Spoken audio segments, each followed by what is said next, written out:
Next, I welcome.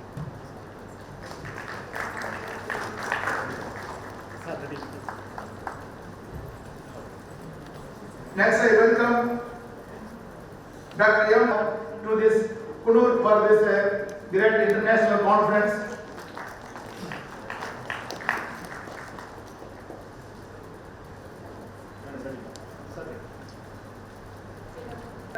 Department of Environment and Climate Change, Chennai for this function, for international conference, for inaugural function. IAS for this great function to felicitate.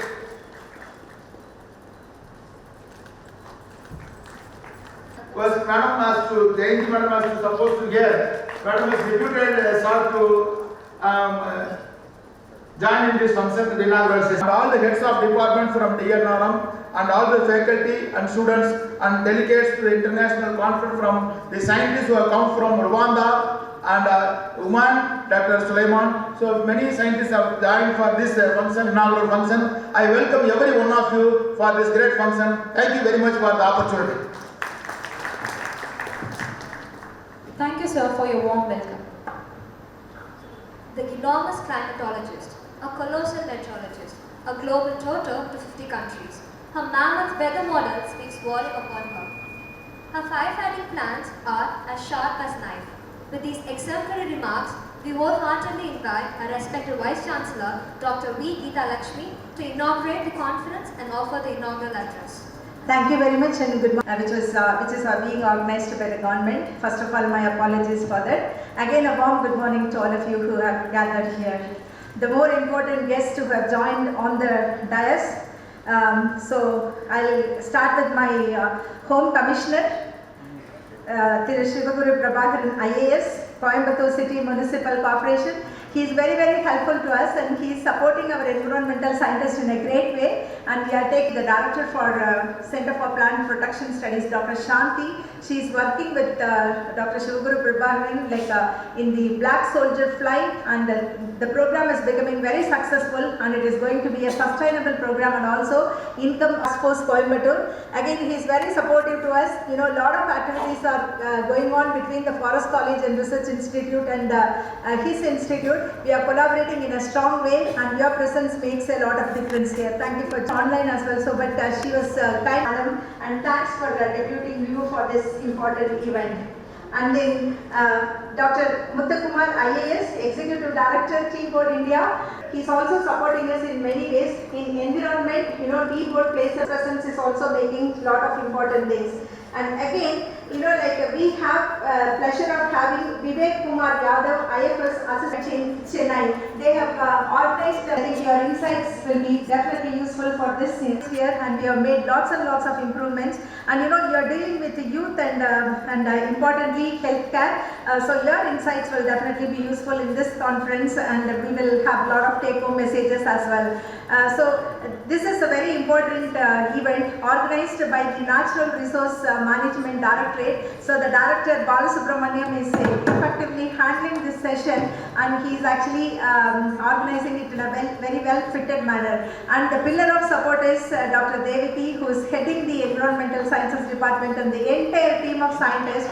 My hearty congratulations to all of you. And more importantly, I am having the pleasure of seeing all my senior professors, senior colleagues who is occupying the chairs in the front rows. You know, sir, you were all the pillars who rose that particular department, and we really truly honored to have you. And we have Nadarajan sir, who was the Vice Chancellor and who was actually heading the Environmental Sciences Department. Thanks for your presence, sir, and it's a great honor to have you here. We are expecting Dr. K. Ramasamy sir, who is again Vice Chancellor of Tamil Nadu Agricultural University. He will be joining with us very shortly, and it's a pleasure to have him as well. And all the professors, including Mahimiraja sir, Agustin sir, Murugesan sir, everyone I am seeing, and you know, it's a great pleasure to have all of you, sir. and Uday Suryan sir, Singaram sir, and if I'm leaving some names, please pardon me. And really, it is wonderful to have all of you here. And this your presence will definitely have lots and lots of value to this particular kind of important event. And because of paucity of time, I'm just going straight away into the topic of today. And more importantly, I missed my students. You are the future young generation or the future pillars of the great nation. And I really welcome all of you. I'm joining with Dr. Balasubramaniam in welcoming all of you. Please be serious in taking some important take-home messages. Tamil Nadu Agricultural University is doing an important activity, right? Offering fellowship to the students. And for offering fellowships, we try to conduct think tank meetings. In the think tank meeting, we invite most of the eminent people who are working in environmental sciences area, and also we are inviting the people who have got a lot of experience and retired, and also the currently working people. And we try to get their insights on the current research needs, and we try to allocate the students the relevant topic. So it's a very important activity that is happening for the past 3 years. For this year, I think we will have lots and lots of food for thought, take-home messages from this particular event, and you will be having a lot of kind of area for future research. So, as far as India is concerned, we are with lots of challenges. First thing is environment. What is the environment? Actually speaking, there is a big definition. But to my understanding, the environment means it should support healthy lifestyle of the people. It should accommodate all the well-being in the whole of the globe, whole of the universe, including microbes, plants, animal, everything. So the biodiversity should be maintained. So it is the way in which the environment should support for the life and biodiversity of the entire thing. That is what is required. That is what is the definition for environment. It's a simple layman definition I am saying. So the UNFCCC has given 17 sustainable development goals. So directly the environmental sciences is at least for 6 sustainable development goals, this environmental sciences is directly related. Okay, so the environment that we live should have regenerative capacity, because most of us are using the natural resources. So that is the way we should sustainably use the environment as well as natural resources. So the biggest threat to the environment as a sustainable environment is the pollution. As far as the pollution by 1.13% per annum, to be the #1 populous country. And like nobody in which we are going to grow, it will be very shortly 1.6 billion people on Indian subcontinent. So that is the growth that we are expecting. And not only that, India is looked by every other nation, because people would come and live in the urban rather than living in the rural areas. The more important another area of expansion is industrialization. So without industrialization, the nation cannot grow. So a lot of importance is given to industrialization as well. Because of all these things, the demand for energy is also increasing. So energy generation is happening in many ways. So that also adds to environmental pollution. Another important thing is fossil fuel. Previously, we used to walk, we used to have combined carpooling and rest of the things, but nowadays nobody is using all those things. Everybody wants to have their own individual vehicle. So the fossil fuel usage is increasing like anything. That is again another important area. The third important thing is to match with the food grain requirement.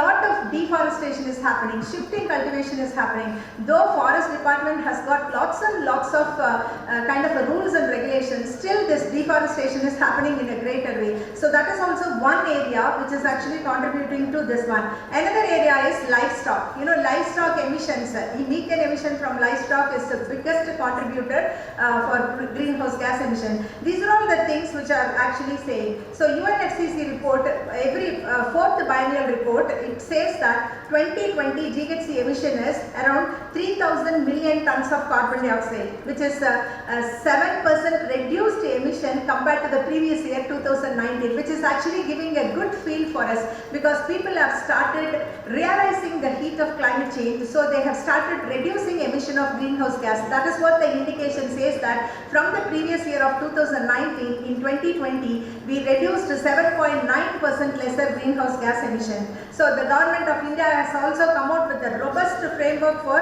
Indian carbon market. You know, they are now giving carbon credits and carbon market and decarbonizing the economy by pricing the GHG emissions. That is through trading of carbon credit kind of things. So there is a good framework. Government of India has come out. So we have to just follow those things and capitalize the carbon credits for our good agricultural practices.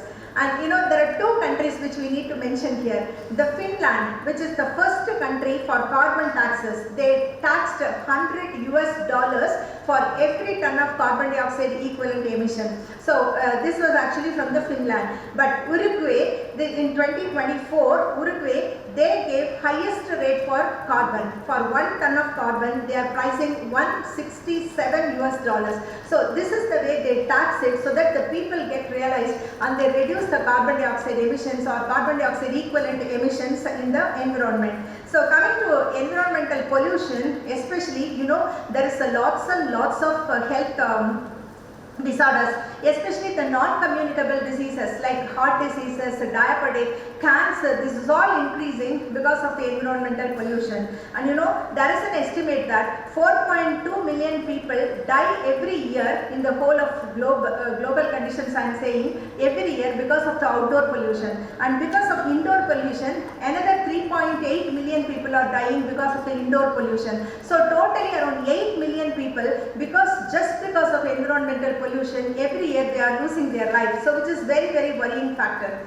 Coming to the pollution, you know, we have got different type of pollution. The first and foremost pollution is water pollution. Water pollution is happening because of too many things. One is directly dumping the industrial waste into the water, river, and then other streams, and also it is also getting penetrated into the groundwater. So that is the industrial waste. Second thing is sewage. Whatever the sewage that is directly dumped into the rivers, especially the river Kaveri. And one good example is the Kuvam river in Chennai, which was a beautiful river in the olden days. Now it is only for the sewage. And then the oil spills, especially in the coastal area, the oil spills is another important area of water pollution. So because of all these things, the availability of water for domestic consumption decreases greatly. One side, the population is increasing. Other side, the water availability to the domestic is decreasing. So which is again a worrying factor. So the class 1 cities in 1978-79, in that period of time,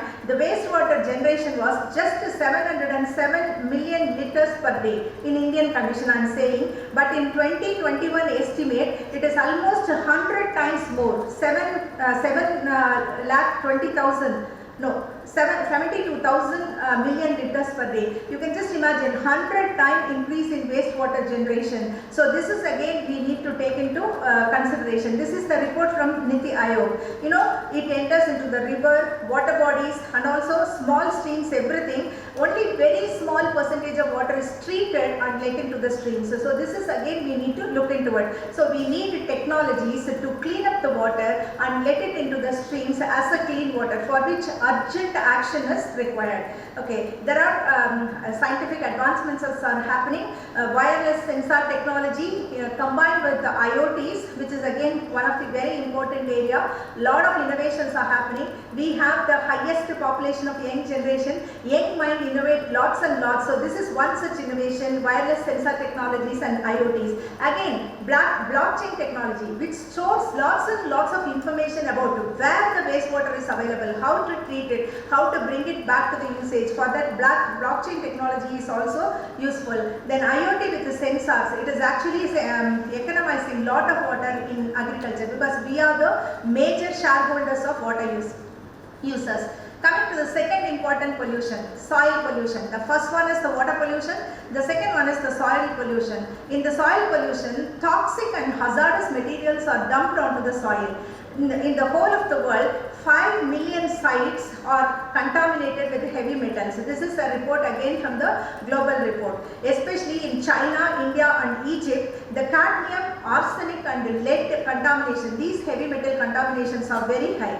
As far as India is concerned, MOE, Ministry of Environment and Forest and Climate Change, they have identified 300 locations with the high heavy metal in the content in the soil, especially chromium, lead, mercury, arsenic and copper, which is highly health hazardous. You know, if these things enters into our system through the food or other thing, definitely we will be getting lots and lots of cancer. You know, cancer was once, it was a rare disease. Now we find cancer as a common disease amongst the population. Again, what we have to do? We have to take up sustainable agricultural practices to come out of this. Decreasing the usage of contaminated water. You know, if the water is contaminated, we should never use it for irrigation, because that again will get into the plant and it will come into the food system, and that will definitely hazardously affect. Fertilizer management is another important area where we have to work very hard. You know, previously at the time of Green Revolution, it was a limited amount of fertilizer we were using and reaping lot of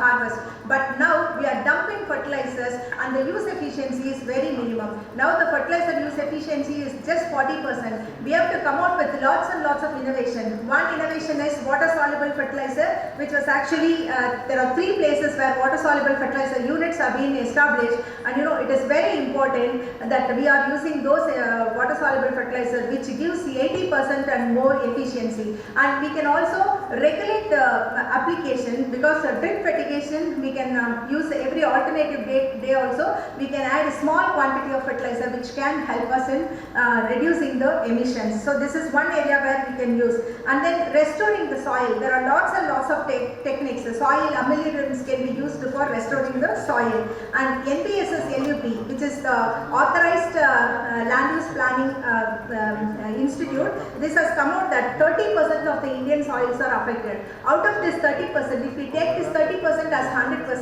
where the loss is 20% of the soil is lost into ocean. That means along the coastline we are losing the potential soil into the ocean, and it is becoming saline. So there is a primary salinization and secondary salinization happening along the coastline. The second important thing is 61% of the soil erosion is happening. Soil getting displaced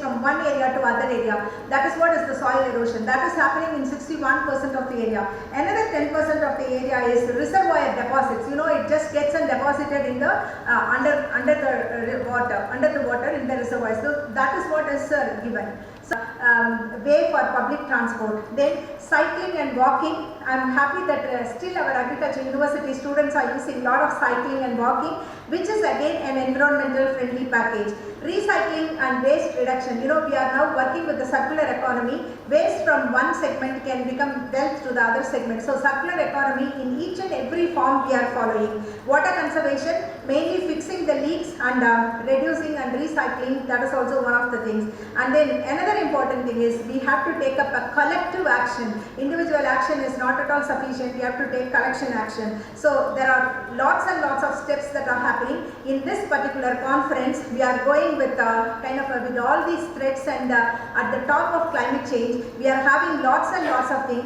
We are going to work on 6 thematic areas, and then we are going to address the global perspective, GHG mitigation, carbon farming, nitrous oxide pollution in the groundwater, biosafety concerns, solid waste management, ecosystem services, carbon credits, and key areas for immediate attention. All those things are going to be discussed, and it is going to be multidisciplinary. My hearty compliments to each and everyone who are involved in going to be addressing in this issue and who have organized this. My best wishes, and I am very happy to inaugurate the conference. Thank you so much. Thank you for your enlightenment on the recent issues and the complications of environment. Thank you once again.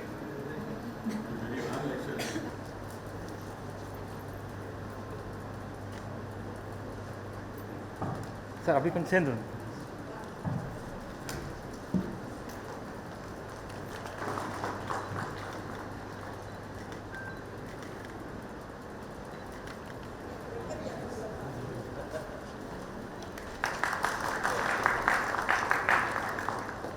It's a nice international conference on environmental sustainability is giving a great light to the many people, and Madam has given a lengthy speech and more deeper one. So as a commissioner, we are facing many challenges regarding this environmental sustainability, particularly when Madam was speaking, Madam was saying that it's a pollution is a major challenge for environmental sustainability, particularly here the Coimbatore city is blessed with 7 lakes inside the city, such a blessing things in the inside the city, but though we have invested more than 350 crores for developing the lakes, but still we are having a issue of that underground sewerage water is mixing with the lakes. So we have done a thorough survey about this, whatever the quantum of water, wastewater is coming inside, and we have done an elaborate study. We took more than 3 months and involved major consulting organizations and various universities and find out what kind of solutions can be given to resolve such a major issue. So we have identified various places, we have calculated what are the inflow, we have calculated what are the water qualities, what are the parameters are affecting, what are the chemicals are mixed in this water, and we have done a thorough water analysis. Based on the analysis, we have proposed various mechanisms to the government. So now this year we are going to have a major investment in this water preventing this water pollution to all these lakes. So that is going to be given in budget. We are expecting in the budget. Even otherwise also, we are from our own corporation fund. We want to take step by step steps to forward to resolve such kind of water pollution issues. In Coimbatore Corporation, we are investing more than 2,500 crores for construction of underground sewerage water. So here we have various newly added areas in the Coimbatore Corporation. Particularly after 2011, we have a Vadavalli, Veerakelam, and Kaundapalayam, Sudilur, Kurichi, Kunimuttur, Chinnavadappatti, Saranapatti, Vellakadare, Vellangurichi, Kalapatti. These are all new areas came up into the corporation. All these areas needs basic amenities, particularly for underground sewerage system. So the government, Honorable CM, has given more than 2,500 crores for implementing such projects. So this project has taken up before 3 years from Kurichi, Kunimuttur, that is in a very, very well advanced stage. Almost nearly 99% works are completed. And in case of other places, the works are in various stages of 35 to 40% completion stage. But still, we are getting more quantum of wastewater coming into the lakes. So that we are studying continuously, and we want to address it also, because there are various other town panchayat, municipalities and other villages. Even inside the corporation also there are left-out areas which are leading this wastewater to the lakes. Such is a major issue for one of the major issue for the corporation that we are going to resolve it sooner. And another thing is, when coming to the water sustainability for the drinking water, when the water sustainability is coming up, 1 person per day, as per the Indian standard, we are supposed to give 135 liters per day per capita. In a family, suppose 5 persons are there, we have to supply 675 liters in a day. If we want to supply that 675 liters, we are having approximately 20 to 23 lakhs population, though the city is going to expand in the next year. But still, in this amounting to 300 mld of water per day, I have to draw 300 mld of water from 3 sources of Sirvani, as well as from the Bhavani river sources and Alia sources. These 3 major sources per day, 300 mld is a major challenge for us, because pumping it and treating it and supplying it, again this will be going to the wastewater system. These are all affecting our water, that environmental sustainability. But what to do with this? What kind of solution we are expecting? What are the steps we have taken? First thing is, we want to reduce the water consumption. For that water reduced consumption, we have gone for 24 bars on water supply for 25 years of O&M, amounting to 2,926 crores, which has been started before 4 years. Almost we are in the advanced stage of 85% of completion stage. One of the city which is successfully implementing 24% in India is Coimbatore, because various other cities came here. I have given presentation in various other places, various other forums about the 24 successfully implementation of 24% in many places. Though we are in the midway, but still in the Indian administrative people, many people are looking Coimbatore as an example. Even today I am giving a presentation on this 24% water supply among various city corporation commissioners and various decision makers to how to implement, how to take it forward. What is the impact of this 24% water supply scheme? Because the consumption from 135 liters to came down to till 117, 100 liters, 93 liters, because of people having the confidence of water supply, because of they are reducing the water storage in the every houses. Now many people are converting whatever the structure that or to store the tanks has been constructed, which are being converted to a rainwater harvesting success. So they can alternatively use this water for that whenever the rainwater is available.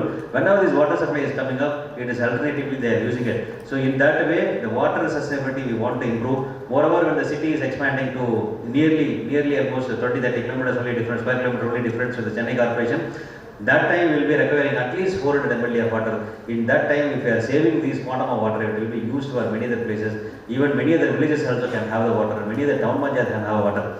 Besides that, one 24/7, we have also implemented one more such pilot project, which is in Charanagar, where the people can draw 675 liters of water only in a day for 24 hours, 24/7. They can receive whatever the quantum of water is given to them.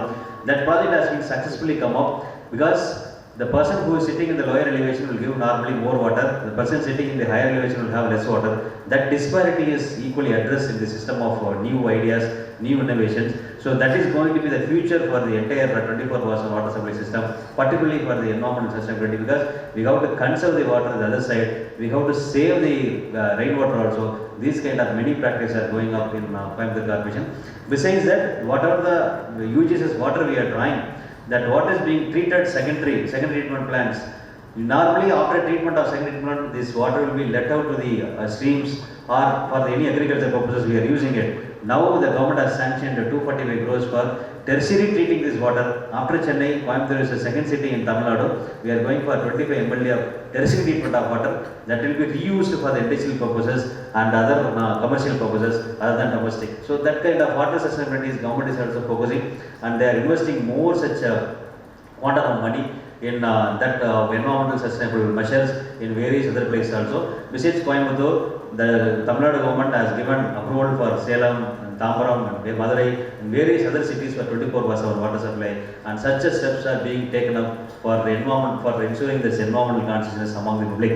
So when coming to the solid waste management, when Madam was saying that, I will be speaking elaborately. We have a Vellore dump yard. It is approximately some 600 acres of land, where the legacy waste has been put up for the past 20-25 years. So it is amounting to more than 16 lakhs of tons of waste. That waste in that part 1 has been completed. That is biomining process of part 1. Nearly 7 lakh, 8 lakh metric ton waste has been taken up, and it has been removed through the biomining process. Now the government has given more than 60 crores of money for the biomining phase 2. When this is going to be completed in another 2 years, when it is complete, when this project will be completed, this entire Vellore dump yard will be cleaned up, and whatever the new wastes are coming up, we are in the advanced stage of giving the tender contract for the biogas plants and waste energy plants. So, the prime role of TNPCB, Tamil Nadu Pollution Control Board, is enforcement of environmental legislation. That is the prime objective. So if you going back to this legislation history, this in India, the first act enacted for the control of pollution is in 1974. This Water Act was formed. So at that time there was no pollution control board. This act was enforced by a division in the environmental division in the WAD board, Water Supply and Drainage Board. It has implemented. Then another act in the year 1981, it is Air Act, it was formed. Then in the year 1982, February 28, Tamil Nadu Pollution Control Board was formed to implement the environmental legislation in the state of Tamil Nadu. All of you know, most of you, the students in the back bench or in this back, they don't know about this. You might have heard about this Bhopal tragedy. It has happened in the year 1984, that is December 2, 1984. A major accident has happened in Bhopal. Some 40 to 50 tons of methyl isocyanate has leaked from this factory during midnight, and no action was at the time. It was not able to take on the unit because of it exposed the weakness of our environmental legislation. If you want to have more information, one movie has come, The Railway Man. I think it is available. How many of you seen that web series? Yes. I asked the students, please go to the Netflix website. Those who are interested in the environmental, some 4 episodes is there. So you can have an idea how this incident has happened and then what is, at the time there was no technology, there was no communication. The station master of the station has helped and enacted in the year 1986. This act was framed by the famous chief secretary. So this is an umbrella act and EIA notification, biomedical waste rules, and so many rules have been implemented. Now this Pollution Control Board is one of the powerful department and which is enforcing the various rules in this department. Here, our Vice Chancellor has pointed out this strict implementation is required for this control of pollution. Before that, I want to add it. There is a need of awareness. There is a need of awareness. There is a need for more invention in the field of pollution control. I visited this campus in the very first time, 1982, after my completion of +2 examination. I had applied for a course, agricultural engineering. I came here for an interview.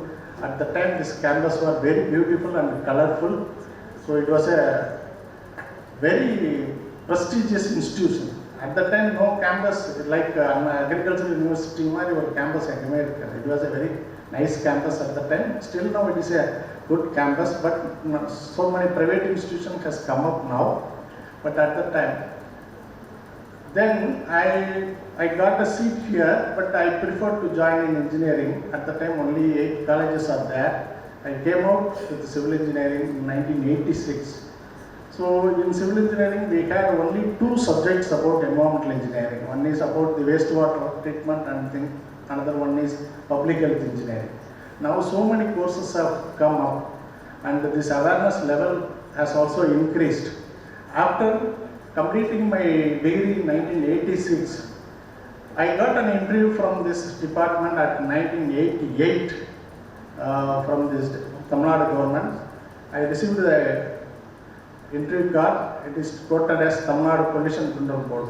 That is the first time I know there is a department like this. So the awareness level was that much.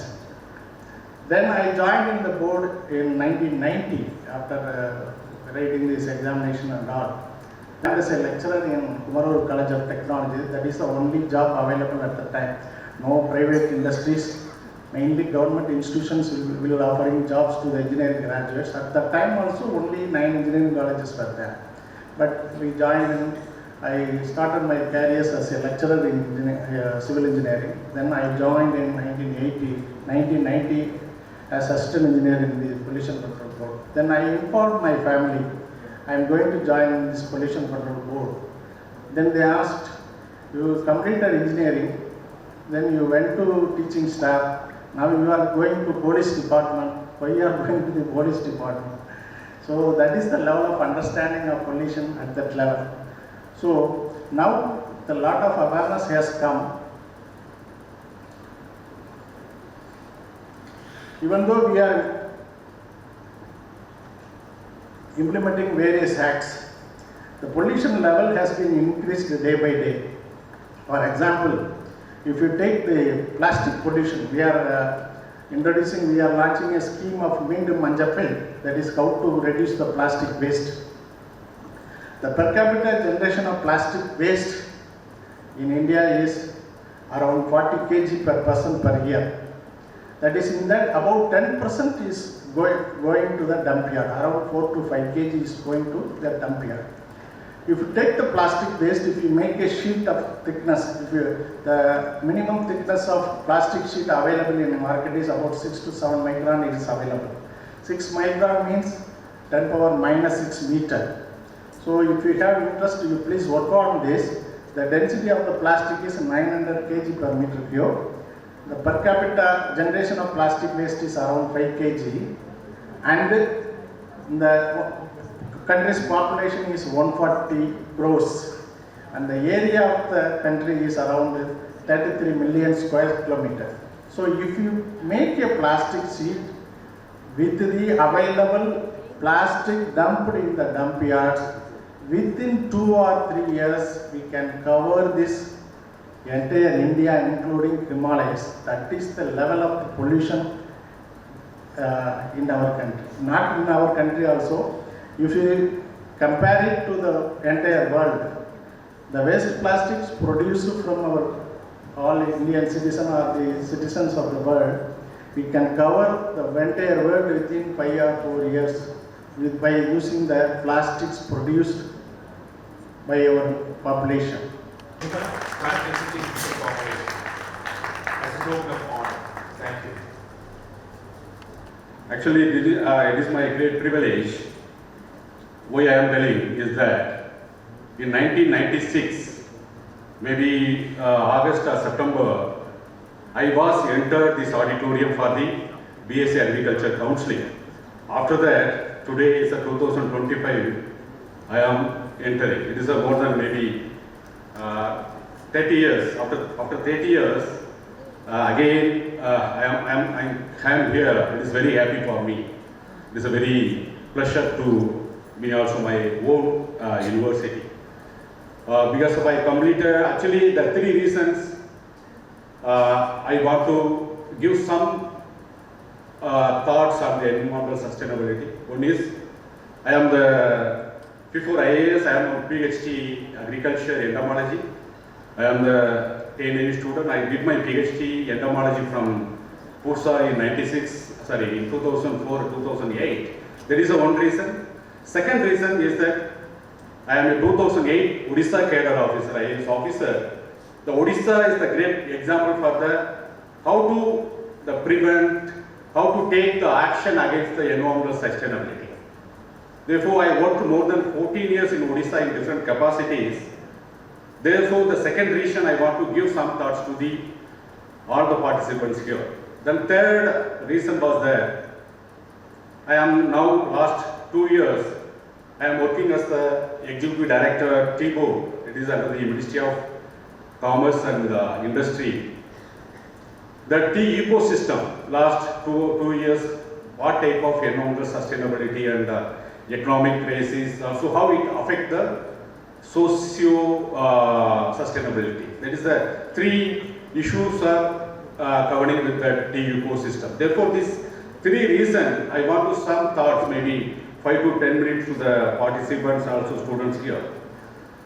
That I don't want to give any definition or any data on the here. It is my personal experience. In last 14 years, I learned from different capacity in Odisha, in Tamil Nadu, and different locations.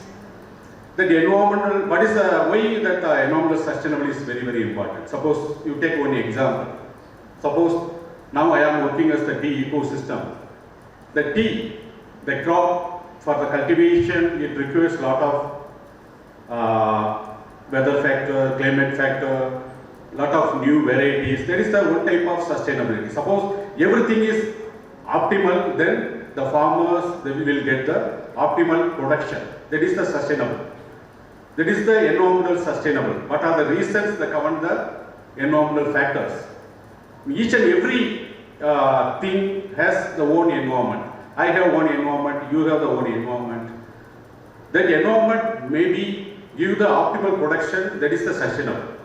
Then that environment will give the low optimal production. Maybe any industry also, then it is called unsustainable.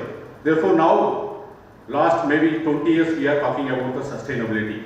Before that, we are not talking about sustainability, we are talking about how to explore more natural resources, how to reach our country. That is the main aim. But last 20 years, we are thinking about sustainability. Therefore, the tea ecosystem, maybe last 20 years, give the very optimal yield to the farmers or estate owners. Therefore, there is a more sustainable need. Then it directly impact on the economic. Suppose in 20 years back, because of optimal yield, the economic profit they get from the tea crop was very, very excellent. Maybe they got very good cost benefit analysis, they get very good income from that tea crop. Therefore, the economic sustainability also good. Then the economic sustainability, once they will get the suitable income or optimal income from that particular tea ecosystem, then they are also socially empowered. They constructed good house, they constructed very good amenities, then they purchased cars, vehicles, everything. Therefore, both environment and economic and social sustainability, three are interrelated. But the environmental sustainability is the fundamental one. Any disturbance is happening in environmental sustainability, it directly impacts the students, all the professors here, also my own university also. Thank you for everyone here, and also great success of this seminar and conference. Thank you very much. Thank you, sir. Thank you once again. A disciplined officer, extraordinary, his meticulous strategy and lucid vigilance of forest resource is noteworthy. We are pleased to invite Dr. S. P. Anand Kumar, IFS, Special Secretary, Sports and Youth Services, Government of... I'm a little bit so emotional, attached. I take this opportunity to thank the organizing committee to extend the invitation to be a part of this international conference and back to my roots. Thank you for that. And second thing is, this campus is so beautiful one. It pushed back me 28 years. Pushed me 28 years back within a fraction of seconds the moment I landed here. And I was a student in this particular campus. And I'm so happy to stand in front of each and every one of in the front row. They are my teachers, they are my professors, and thank you for everything. And my due respect to KR sir, Dr. KR, and my chairman, my Maharaja sir. And to talk about the contribution of this Tamil Nadu Agriculture University, probably I don't have the time may not be sufficient. The entire conference time will be completely consumed by listing out the contribution of these institutions. In a nutshell, to put it in, when the other research institutes, other universities, when they are so busy in doing their classical research, this one institute, I was a witness for that 28 years back. This one institute, this one university, it started problem solving, research oriented analysis and start giving the agro-tech solutions to the state, country, and as well as the international level also. And this at many times it echoed in the ICR campus also, because I was the students there also when I was doing my PhD. And TNAU, it has a special place in the ICR. Not it has given, it made its own space, it created its own space, and that remarkable space, still it is in the ICR amongst other universities. Now the development, it's manifold. I could see yesterday I was just roaming around with one of my juniors. The campus seems to be much more beautiful. I was so touched with that, and the responsibility and the development are also many-fold. And it's all because of the leadership, previous leadership and the present leadership also. They have contributed a lot. And coming to the international conference topic, I'm a bit deviated, and now I'm sitting across the table on the other side. My journey little bit deviated, and I was landed in somewhere. Though I'm a PhD doctorate, but before that, all the speakers, they have already spoken a lot about the environmental sustainability and so on. I'll talk very briefly why it's a need of power, and whose responsibility.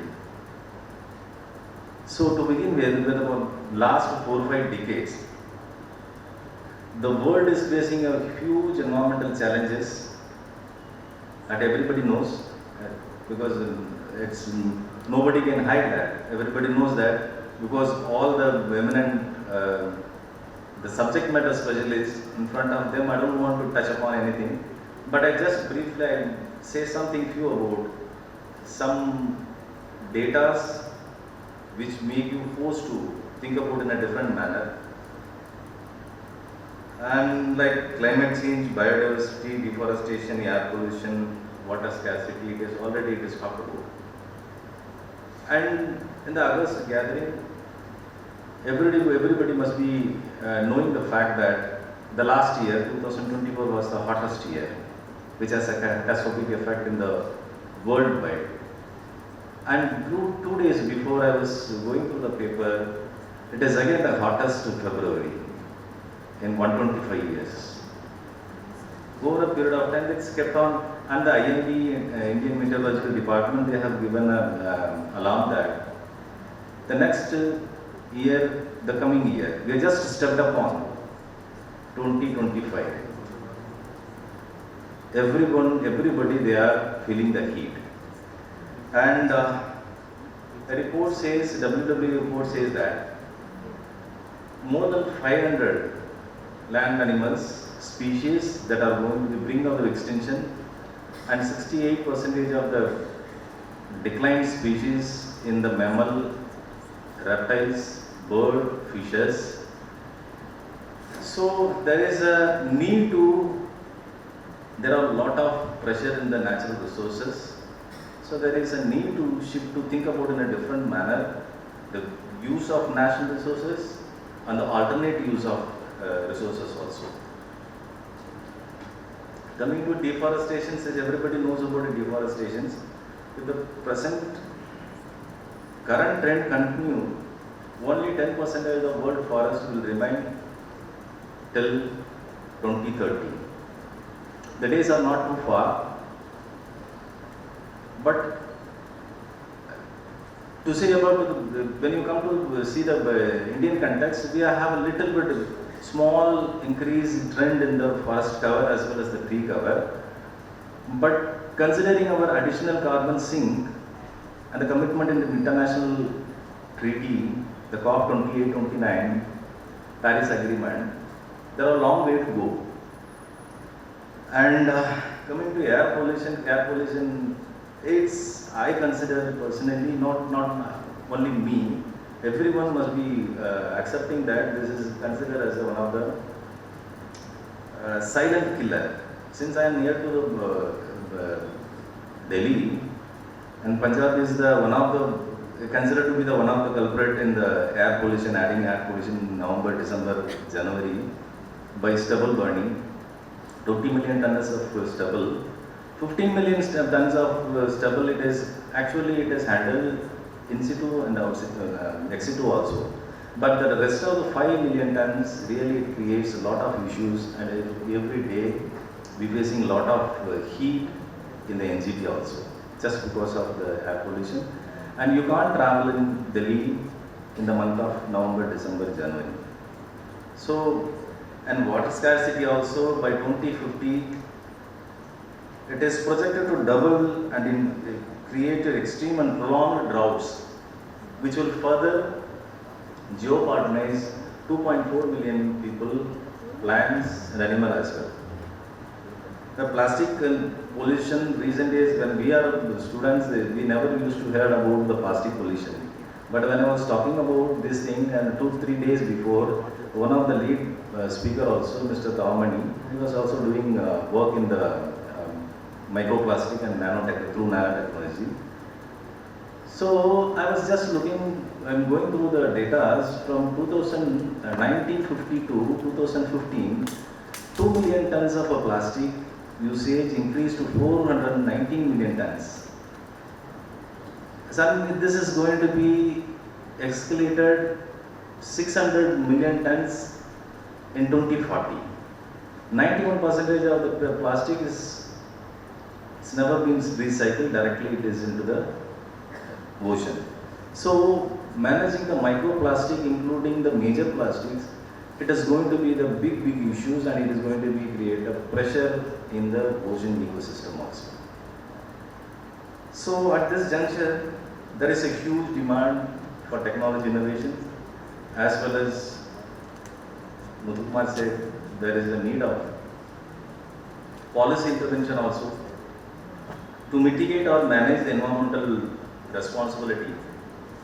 And these kind of international seminars, workshop, conference, it will give a level playing field for the scientists, science communities, the researchers, to bring back what are the best practices available in the international arena, as well as the new innovations, solution to the problems, that will draw a line for the next generation research. Especially I am talking about the young scientists, young researchers, students.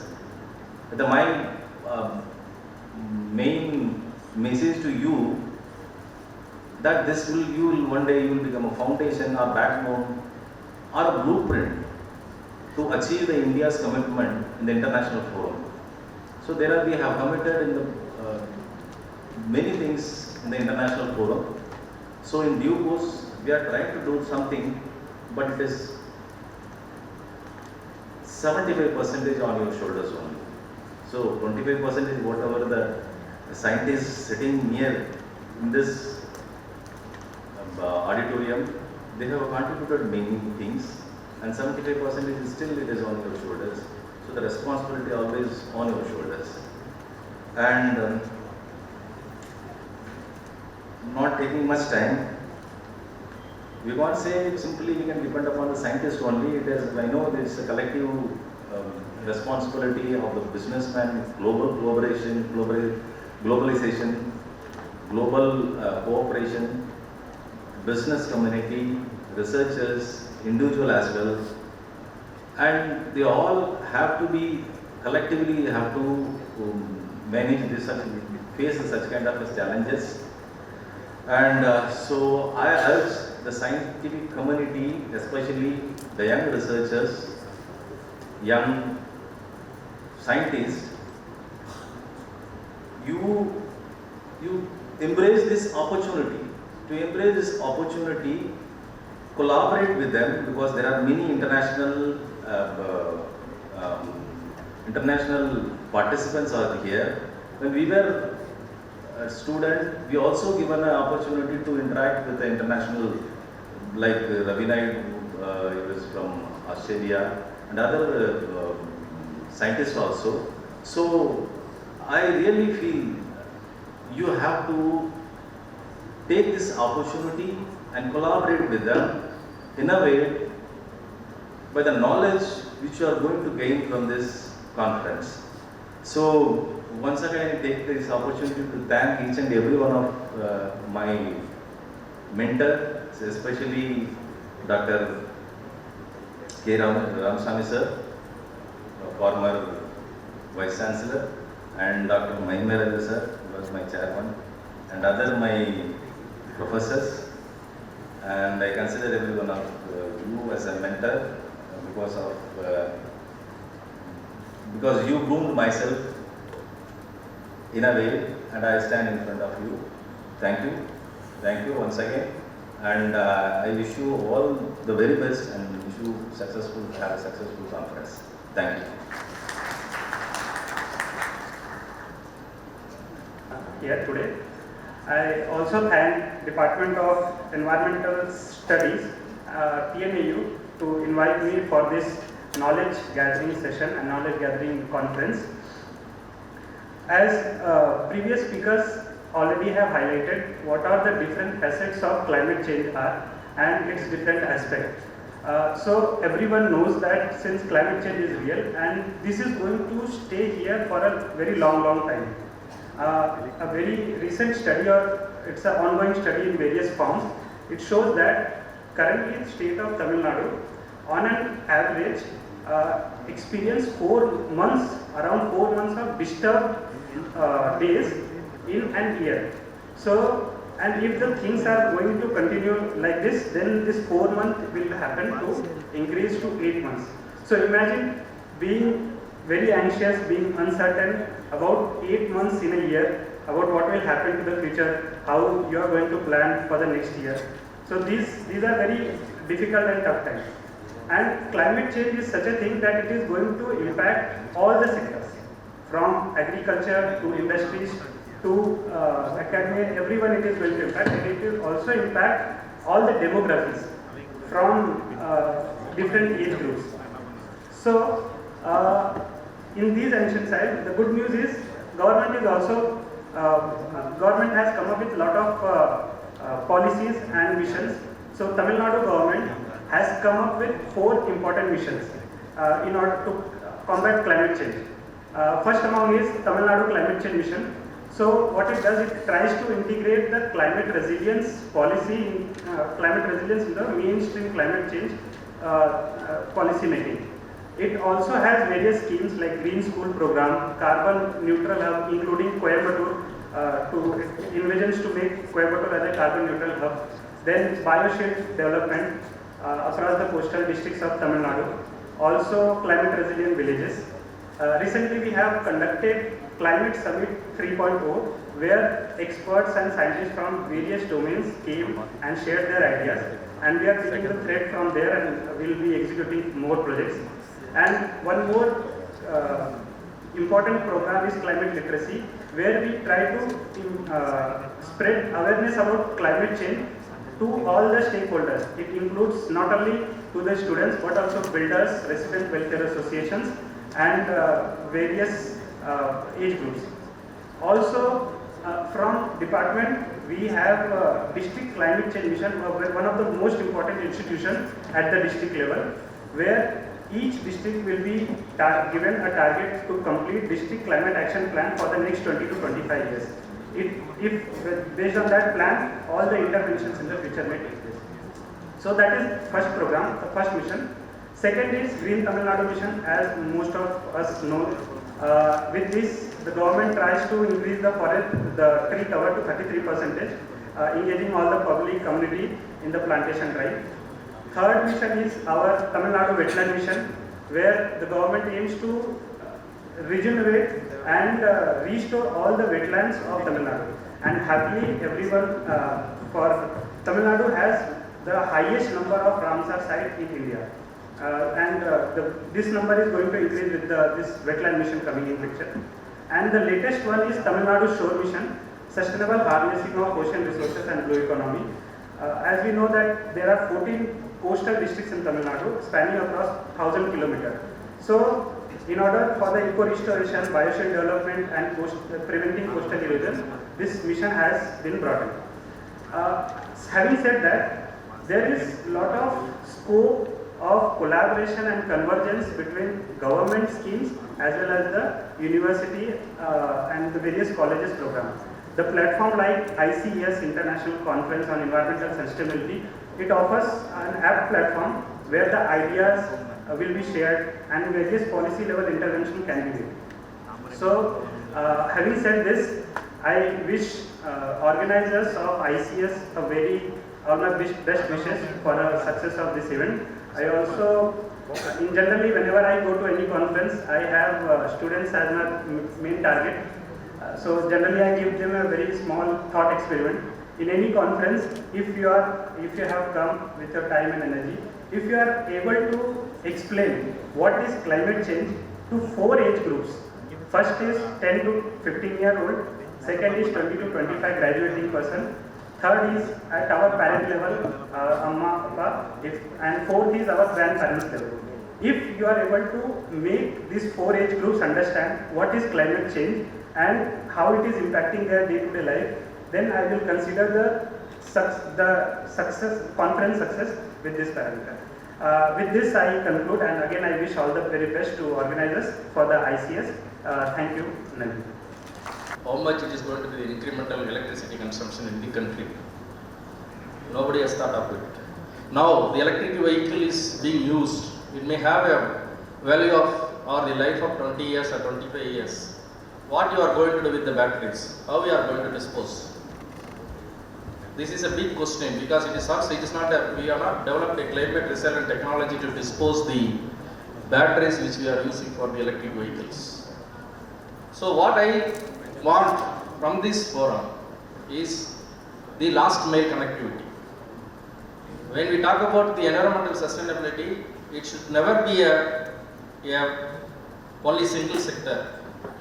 Say for example, we are following a sustainable agriculture. Yes, we are very happy with that. Sustainable agriculture production and all. And what about the disposal of crop residues? Why such things are happening in Punjab, Haryana and Uttar Pradesh? We are not developed a technology which can cater to the needs of stubble burning. Every year during the month of our winter months, NGT, the National Green Tribunal and the Supreme Court comes down heavily on this government. How the government alone can help? Those places, there is plenty of opportunity to research, invention and innovations. So, the research or the innovation should be a holistic thing. Wherever the technology takes place, it should not be in isolation. I quoted 2 examples. I read a paper a couple of months back.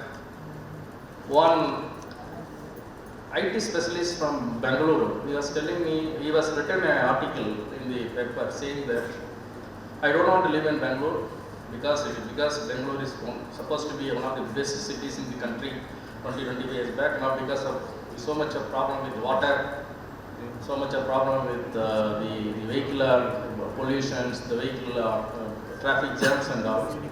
He is daily commuting from Mysore to Bangalore.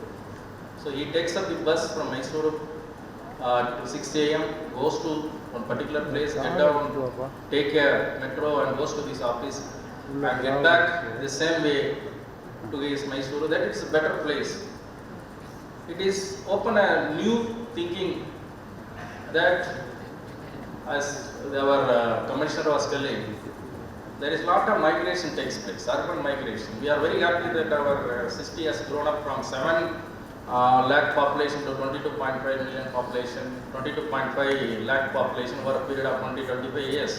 When are facing the biggest challenge of managing their solid waste management and advise the government said how to arrest the urban migration, how to minimize the vehicular pollution in a different way. I visited some of the websites and saw the Power Ministry website says 10 years back our power generation, because the power consumption is the biggest pollution which is causing the air pollution in the country. 10 years back our total installed capacity of power generation was 368 gigawatts, out of which 70% is from the fossil fuels, especially coal, lignite and diesel. Now the government has taken a lot of steps. As on yesterday, now our installed capacity is 466 gigawatts. Out of 466 gigawatts, almost 245, almost 53% is from the fossil fuels. So from 70 to 53, it is a good thing which we have done it. And almost 47% is from the renewable resources, especially the hydroelectric power and the wind power and the cogeneration power and solar power. Solar power almost gives something around 10 gigawatts of power electricity production. What I wanted to convey here is, we are generating electricity. The Paris Agreement, the national determined commitment for the country is, we should reduce the emission by 45% of the 2005 level by 2030. Already the government of India has committed to the world that India will become carbon neutral by 2070. We have to go long way. It was initially 2047, the goalpost has been shifted to 2070. So if there is a scope for each and every sector to work together, then only we can achieve these things. The first and important way is go for afforestation activities. Even very surprised to see the Power Ministry is giving environmental complaints in their website that they are going for a special purpose vehicle for afforestation, where all these power plants will be greened. That is one of their contributions. So what Government of India does in this matter, they are having some 4 important missions. The first one is the Swachh Bharat Abhiyan and Swachhata campaigns and all such things must have seen. That is the one way of recycling, reducing and reusing this waste. That lot of emphasis is given by Government of India. The second one is for afforestation. The Government of India, the Honorable Prime Minister has actually inaugurated a program called Ek Ped Makana, that is plant a tree in the name of your mother.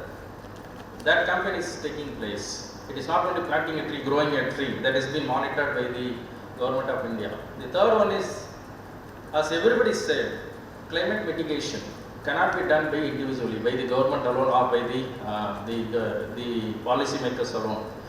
The community has to participate. For that, there is another program called Mission Life. Mission Life is nothing but mission for lifestyle, the solar power alone. But however, again there is a question. Everybody, there is something we have to ask this in a sustainable way. It is a big question. So it is not only creating, it is, so the scientists and the people say that there are about 20 important items where environmental sustainability can be done. The number one is the energy efficiency. The energy efficiency, even we can participate in a bigger way. Next one is the minimum business work. Instead of working for 9 hours, 10 hours, minimum business work, so that the energy efficiency will be good. Embrace recycling and reuse. Source sustainable suppliers, community engagement, create green products. Then go for go paperless. Government of India is now, even the state government is also saying that instead of going for paper use, go for e-office. When I joined this academy, when people are using the papers, I said nothing doing. The Government of India says, strictly being monitored by Government of India, that all offices should be go e-office. I have reduced 88% of my paper consumption. You know, the biggest pollution is, the river pollution or the water pollution is from the effluents which are being taken from this pulp and paper industry. I know some of the old the professors must be knowing that we had a big industry called South India Viscose, which is the biggest economy for Metropolitan and Sirumugui. Now you go to the Sirumugui, there is no trace of the South India Viscose because this industry has gone because of the pollution. So go paperless. Everywhere as far as possible use the e-office. That is the important mission of the Government of India.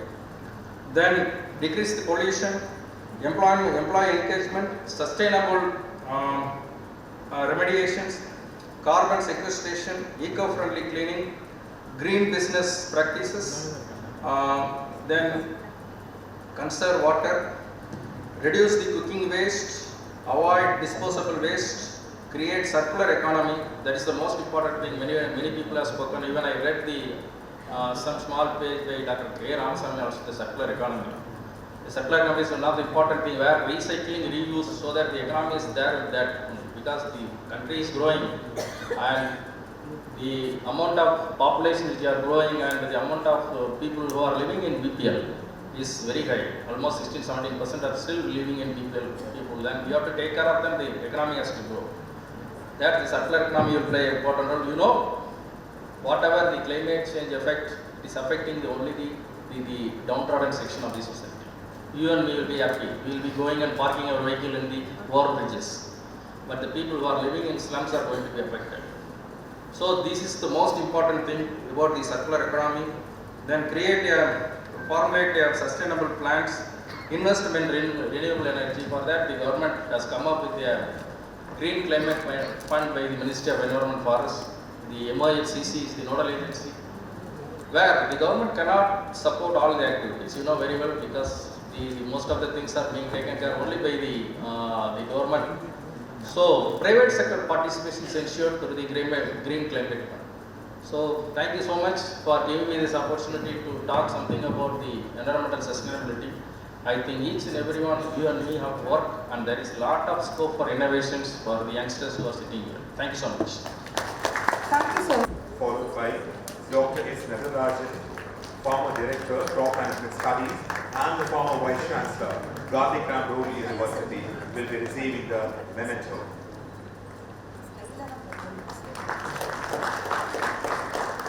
Ready? The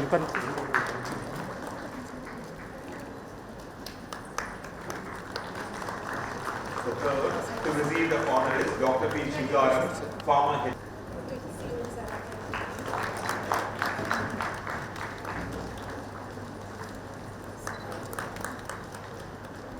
Sir, ready?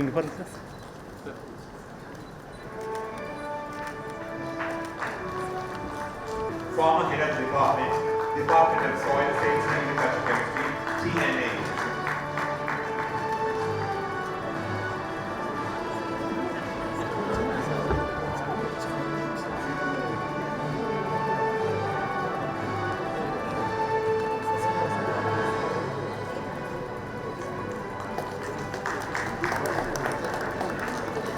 Sir, ready sir? Sir, ready sir?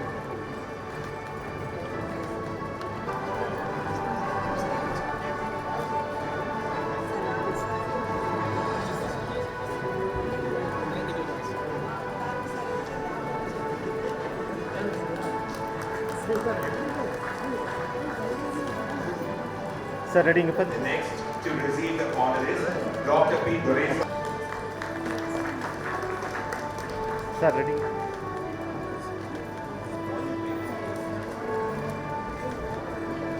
J. Prabhakaran, former professor, the Department of Environmental Sciences.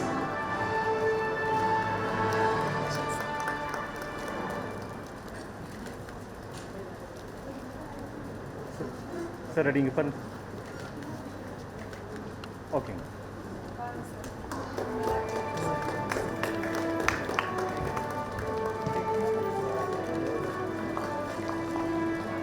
The next to receive Sir, ready the honor is Dr. C. Sir. Uday Suryan, former professor.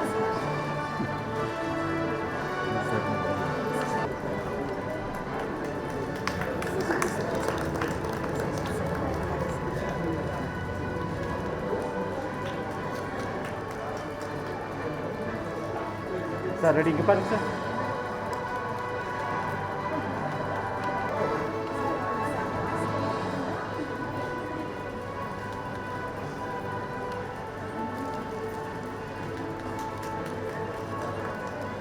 The next to Sir, receive sir, the honor ready. is Dr. A. Ilamurugu, former professor, and followed by to receive the honor is Dr. S. Mahini Raja, former Dean Agriculture, TNA.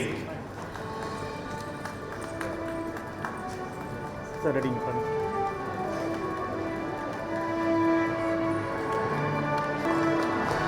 The next to receive the honor is Dr. S. Aude Nayanam, former head of the Department of Environmental Sciences, TNA. Sir, ready sir? The next to receive the honor is Dr. A. Christopher Lutheraj, former professor, Department of Environmental Sciences.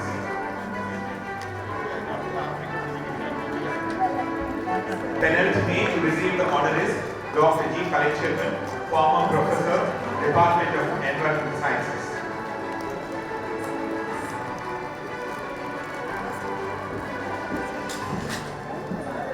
Sir, ready? Okay. Will be receiving the honor. Sir, ready?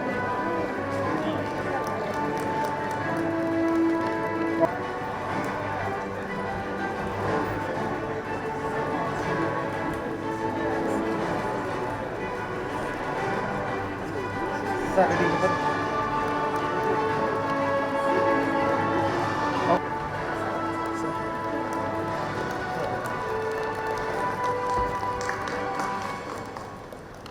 Respect. Sir, ready sir? This is Government of Punjab. TNCCL, Department of Environmental Science and Climate Change, Chennai, will be receiving the memento Okay. as a token of concern and love. Thank you. Gratitude to our Honorable Vice Chancellor Dr. Geeta Lakshmi Madam for her unwavering support, visionary leadership and constant encouragement in making this conference a reality. And we deeply appreciate your dedication to fostering research, innovation, excellence, which has greatly inspired us to organize this conference in the most effective and impactful manner. Thank you, Madam.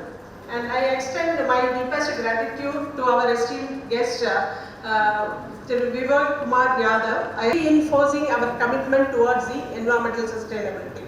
And I would like to express our sincere gratitude to Shivaguru Prabhakaran sir, Commissioner Coimbatore, for transforming Namakkovai into a #1 city, and his dedication on environmental sustainability is commendable, and his recent constructive discussion with our Vice Chancellor Madam regarding the solid waste management and wastewater treatment shows his proactive and solution-oriented approach towards the environmental sustainability, and we are greatly thankful to him.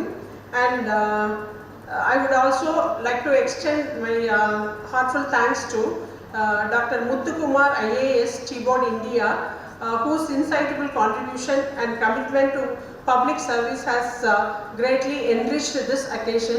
Thank you, sir.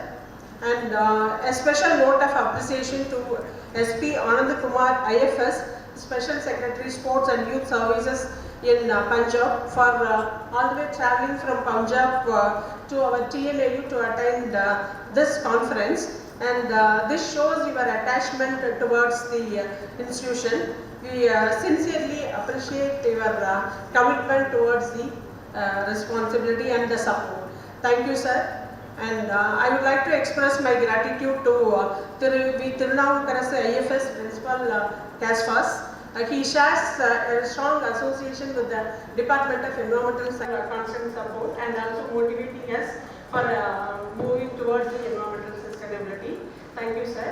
And also thanks to Mr. Ravichandran JCE, who joined with us in inaugurating this conference. And thanks to bring this department to this level, starting from including the our department subject in the ICR NET, then ARS, then finally the accreditation. So for all this, you all have struggled, that we know. So because of your effort, your guidance, our department has reached this stage. So thank you one and all our mentors. And I would like to also thank Dr. Hamid. He all the way travelled from Oman to attend this conference. And Erika from the Sultan Qubas University. And also I would like to thank the participants from University of Rwanda for attending this conference.